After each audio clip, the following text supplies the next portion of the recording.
Füzuli Hüseynovun dediyi xiyarənk yağı artıq satışdadır. Bütün fitoklublarda var. Allahın izni ilə alıb istifadə edə bilərsiniz. 1 ilə qədər tökülmüş saçları geri qaytarmağa gücü yetir. Saç diblərini möhkəmləndirir, saçın tökülməsini dayandırır Allahın izni ilə. Bir də bundan yanaşı olaraq D vitaminini mütləq qəbul eləməlisiniz. Bir nəfər də yazıb ki, salam, siz niyə keçərsiniz? Mən xiyarənk yağını reklam eləyəndən sonra, yəni insanlara tanıdandan sonra, belə deyim də, göstərəndən sonra bu günlər çəkmişəm. Xanım yazıb ki, siz niyə keçərsiniz? Maraqlı gəlib ki, yəni xiyarənk yağı mən göstərirəm. Saçlarım da seyrəkdir. Demək, gözəl insan, ola bilsin ki, siz bilmirsiniz. Mən 9 ximioterapiya almışam, özü də ağır dozada, qırmızı ximiyazatlar mənimlə vurulub, ağıllı iynə də vurulub.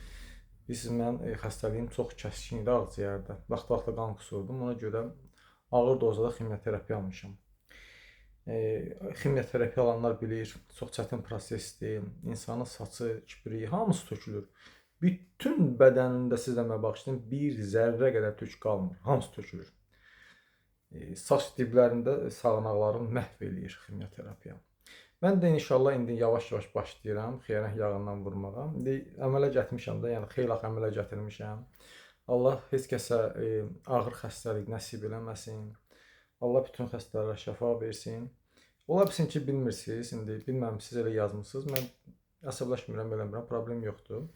Yəni, xatırlatma elədim ki, mənim vəziyyətim bu olub. Ona görə məndə saçlar tökülmüşdü, dəhşət.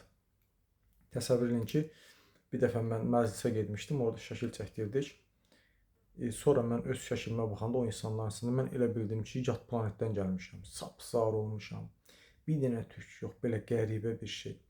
İndi əmələ gəlir saçlarım uzadım. Bax, görürsünüz necə tük gəlib artıq üzümə də. Belə, sağ olun, var olun. Allah bütün xəstələrə şəfa versin, yardım eləsin. Belə.